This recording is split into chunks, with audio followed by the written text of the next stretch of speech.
Hey, I'm Diana, and I'm 25 years old. The events I'm about to share with you took place a few years ago, involving my ex-fiancé, Zach, and his sister, Eva. Eva and I became friends before I started dating Zach. We worked together at a coffee shop and quickly bonded. I was in my senior year of high school, and she was finishing up her college degree. Despite the age difference, we hit it off and spent a lot of time together outside of work.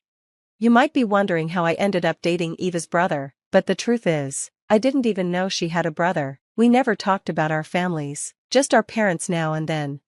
I met Zach during my second year of university. By that time, Eva had moved to another state for work, and I missed her a lot. We kept in touch, chatting on the phone every couple of days. Eva had always been more than a friend to me. She'd guided me through college and helped me come out of my shell since I was a pretty shy and introverted person.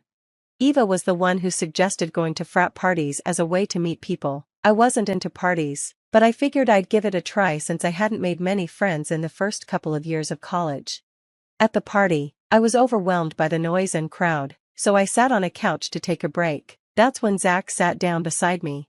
"Hey, are you okay?" he asked, noticing my discomfort. "Yeah, I'm fine," I answered. "Did you drink too much, or did someone slip something in your drink?" "No, I didn't drink anything. I'm sober." "That's a shame. Is this your first party?" "Yeah, how could you tell?" "You kind of look like you'd rather be anywhere else." "That's pretty accurate. I'd rather be at home with a book than here surrounded by sweaty, drunk people." "So, why are you here?" "My friend told me this was the best way to meet people in college. I should have listened to my instincts. There are definitely better ways." "Where's your friend? Isn't she supposed to be keeping you company?" "She's older and in another state right now." "Bummer. How about we grab burgers and milkshakes somewhere?" "I don't have a car, so that won't work." "Don't worry, I have a car. I'll drive." "I don't think it's safe for you to drive if you've been drinking." "I'm not drunk. I'm taking a break from drinking. Last week's party wasn't pretty." "I don't believe you." "Fine, there's a great burger joint a bit off campus. Want to walk there?" Just as I was about to decline, a drunk girl stumbled onto me, laughing loudly. After helping her up, I turned back to Zach and agreed to the walk. The burger place was about 40 minutes away, but the time flew by as we talked. Zach was a second-year finance student, and I was studying marketing. We realized we both grew up in the same part of the city. By the time we reached the burger place, we were starving and ate like we hadn't had a meal in days. We grew more at ease with each other, and on the walk back, we were laughing so much that we might as well have been drunk. Zach walked me back to my dorm, gave me a hug, and we exchanged numbers. We promised to meet again. I was on cloud nine. Not only had I made a new friend, but I'd also met someone I genuinely liked. I dated a few people in high school, but no one had made me feel this way. For the first time, I was excited about college. I had always dreaded it, thinking I'd never fit in, but meeting Zach felt like a fresh start. I couldn't wait to tell Eva about my night with him. I texted her and asked if we could video chat. About half an hour later, we were on the call, and my face alone made Eva know something big had happened. "What happened? Don't keep me in suspense, I can tell something good's going on," she asked eagerly. "Well, I decided to follow your advice." "Oh my God, you went to the party?" "Against my better judgment, I hated it, Eva." "Oh, well, at least you tried. Sorry I suggested it. Maybe next time you could meet someone in the library or something." "Stop, let me finish. I hated the party. I ended up sitting on the couch like a loner when a guy sat down beside me and started talking." "Oh no, did he do something weird?" "If he touched you inappropriately, I'll fly back and kick his ass." No, Eva, he was actually really nice. He thought my drink was spiked." "That's not what I expected at a frat party." "That's good, though." "Yeah, and the most surprising part? He wasn't drunk. He was just a genuinely nice guy." "What? That's crazy. What's his name?" "His name's Zach." "Huh, my brother's name is Zach. Maybe it's a sign that I'll always be around, and you can never get rid of me." "Shut up, Eva." "So, did you guys hit it off?" "I think so. We went on a long walk to a burger joint, ate burgers and milkshakes, and talked for hours. We exchanged numbers. If that doesn't say we could be friends, I don't know what does." "Look at you. I'm so glad it went well. I should have told you not to go alone, but at least it ended up great." "Even though I listened to you, I still hated the party. Honestly, I enjoyed the 2-hour walk more than being stuck with drunk strangers. Whatever, the only thing I'm taking away from this is that I was right, and you should listen to me more. I was genuinely happy, and Eva was thrilled for me. It felt like everything was starting to change, and boy, did it. The next day, Zach texted and asked if I wanted to meet up again after class. Of course, I said yes. For the first time in college, I was going out just for fun. Zach and I had another great time, and on our way back to campus, he asked if I'd like to meet his friends. I was nervous, but figured if I could meet someone as awesome as Zach, meeting his friends wouldn't hurt.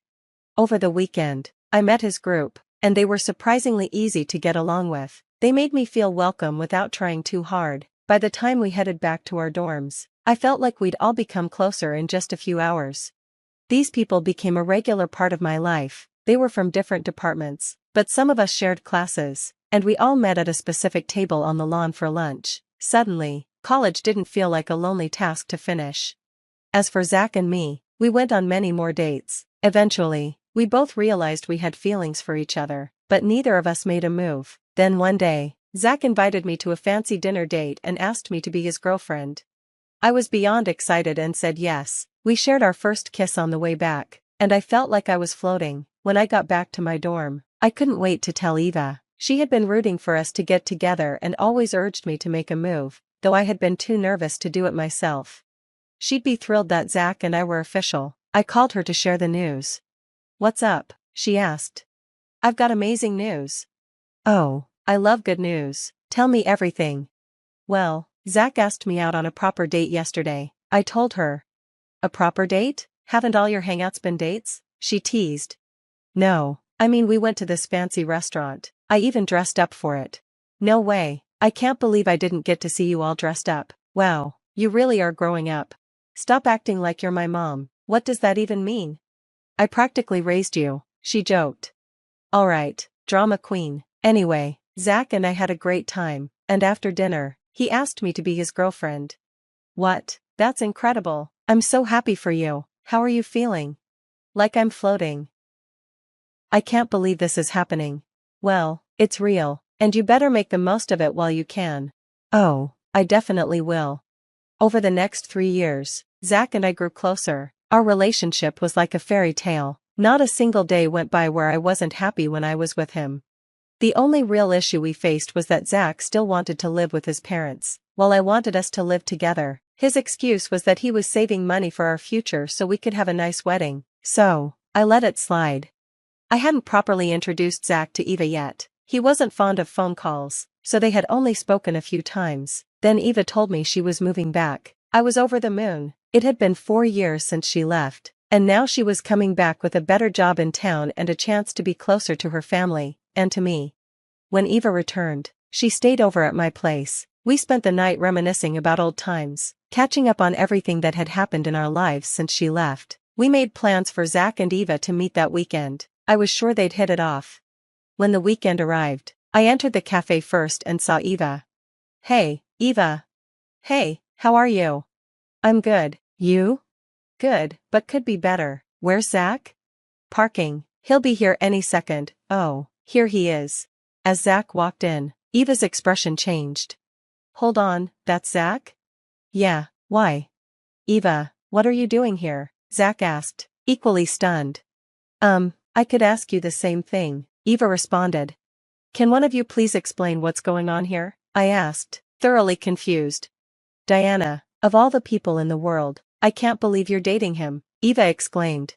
"Yeah, well, I can't believe you're friends with Eva, of all people," Zach shot back. "Someone's got to explain, or I'm leaving," I said, frustrated. "Remember when I told you your boyfriend shares the same name as my brother? Well, you're dating my brother," Eva revealed. "What? But you don't even have the same last name." "He's my half-brother, but still, you did something crazy," Eva said, shaking her head. Eva went on to explain that her mother had passed away when she was young. Her father remarried Zach's mother, and they had Zach together. I couldn't believe how everything had fallen into place. Never in a million years did I think I was actually dating Eva's brother. At least he was someone she could vouch for.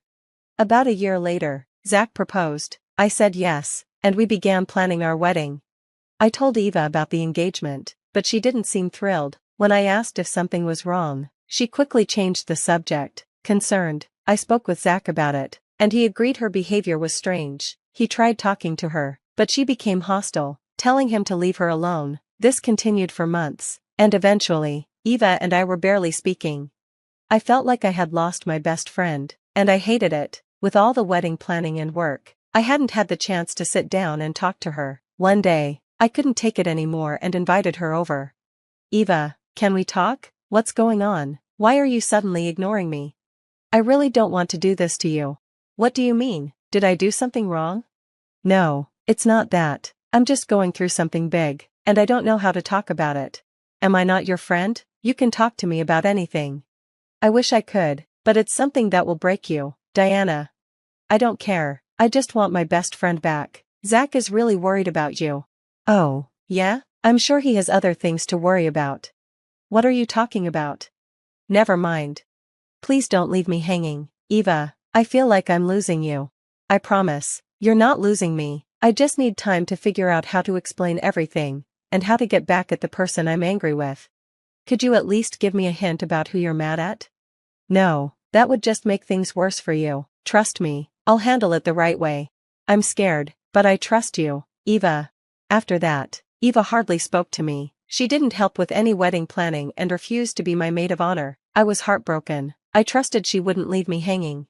Months later, the day of our wedding arrived. Just before I was about to walk down the aisle, I received a text from Eva, asking to meet her in the alley behind the hall. She insisted it was important, and no one could see her. I let my bridesmaids know I'd be a few minutes late and went to find her. When I arrived, Eva was pacing. She grabbed my hand and handed me a USB. Before I could ask anything, she said I needed to play the video on the USB and expose her brother. I was shocked and scared but trusted Eva. I told the staff to make sure the video played as soon as I walked down the aisle. 2 minutes later, my heart was pounding as I walked down the aisle. Zach's eyes filled with tears as he looked at me, and I hoped he hadn't done anything wrong. As I reached the altar, the video began to play. The crowd gasped. My stomach dropped. The video showed Zach and my bridesmaid, Celeste, kissing and touching each other all over in his part of the venue, just hours before the wedding. I dropped my bouquet and ran out. Zach chased after me. Diana, wait. What the hell, Zach? I swear, it's not what it looks like. Not what it looks like? You were all over her. It was a moment of weakness. A moment of weakness, right before our wedding? Really? At least come up with a better excuse. Okay, fine. Celeste and I started messing around 2 years ago. So, while you were telling me you loved me, you were sleeping with your best friend? We drank too much, and one thing led to another. You're disgusting. Why keep this from me for so long? What did you expect me to say? You would have left me, and then told Eva, who would have told my family. You know they don't tolerate cheating. You ruined my life. Why are you mad at me? You're the one facing the consequences of your actions. You could have come to me privately. Cry me a river. You deserve this. I'm glad I found out before marrying you. If I didn't, you'd just keep lying. Yeah, I guess I'm not sorry. You're just mad you got caught. You know what? Screw you. I hope you and Celeste are happy now that I'm out of the picture. I walked away and texted Eva to meet me at my place. She arrived a few minutes later, attempting to hug me, but I just wanted answers. She explained that when she first moved back, she stayed with her parents. One night, she heard footsteps heading to Zach's room and assumed it was me, but when she went to check, she walked in on Zach and Celeste. In shock, she didn't gather evidence and went back to her room. She couldn't face me without feeling guilty. After months of searching for proof, she finally found it and wanted me to take action. I hugged her tightly, thankful for her loyalty. She apologized for keeping it from me, but I understood. She stayed by my side, comforting me as I processed everything. Months later, Zach tried to contact me, but I blocked him everywhere. Eva told me no one in his family was talking to him, and his parents had kicked him out. Celeste had also dumped him. It felt good to watch his life unravel while mine got better, thanks to the one person who truly had my back. Cheers to that. Thanks for watching. See you in the next video. Stay stunned.